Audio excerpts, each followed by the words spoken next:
আসসালামু আলাইকুম, সবাই কেমন আছেন? এটা হচ্ছে দেখতে পাচ্ছেন যে এটা আমার নোট খাতা। এটা আমি ডায়েরি ইউজ করতাম নোট করার জন্য। তো এখানে একটা জিনিস দেখানোর জন্য আপনাদেরকে ভিডিওটি করছি আপনাদের জন্য। তো দেখেন, এটা প্রথমেই দেখেন বাসেল কনভেনশন, এটা 50তম বিসিএস এ এখান থেকে প্রশ্ন হয়েছিল। তো যদি আপনি গুরুত্বপূর্ণ টপিকগুলোকে আপনি জাস্ট পরীক্ষার আগে পড়ে যাওয়ার জন্য নোট করেন এবং সেগুলো একটু জাস্ট চোখ বুলে যেতে পারেন, সেক্ষেত্রে কিন্তু সেই জিনিসগুলো আপনার ভালোভাবে মনে থাকবে। জাস্ট সংক্ষেপে জাস্ট লিখে রাখবেন। তো এই জিনিসটাই আমার হাতের লেখা, এখানে দেখতে পাচ্ছেন। আমি চেষ্টা করছি এগুলোকে পিডিএফ আকারে করার জন্য, যার কারণে ল্যাপটপে এখানে দেখতে পাচ্ছেন যে বাসেল কনভেনশন।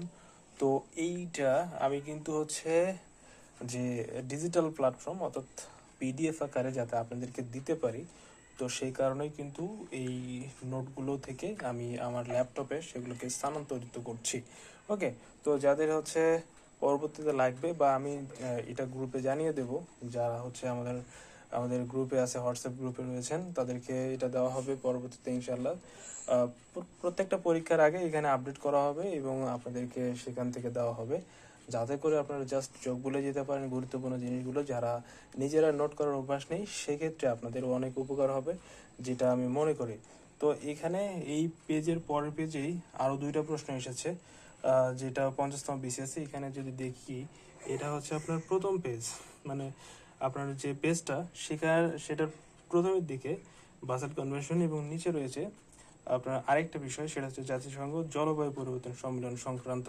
এখানে দেখেন, সবুজ জলবায়ু তহবিল গঠনের অঙ্গীকার করা হয়। এটা কোথায় করা হয় সেই জিনিসটা কিন্তু এবার আমাদের 50তম বিসিএস এ এসেছিল। তো যারা মূলত হচ্ছে এই নোট আকারে পড়েন বা নোট আকারে করেন, তারা কিন্তু এই জিনিসটার উপকারিতা পেয়ে থাকেন। তো আপনাদের সবার জন্য এটা অনেক উপকার হবে, যার কারণে আমি ল্যাপটপে এটা লিখছি। অনেক সময় যাচ্ছে, যদিও এটা অনেক সময় লাগবে। আমি চেষ্টা করব এটা আপনাদেরকে দেওয়ার জন্য পরবর্তী সময়ে। দেখা যাক, এখন নোট করছি, এখন পরবর্তী সময় কি হয় নোট করতে থাকি, ইনশাল্লাহ আপনাদের সাথে পিডিএফ শেয়ার করা হবে।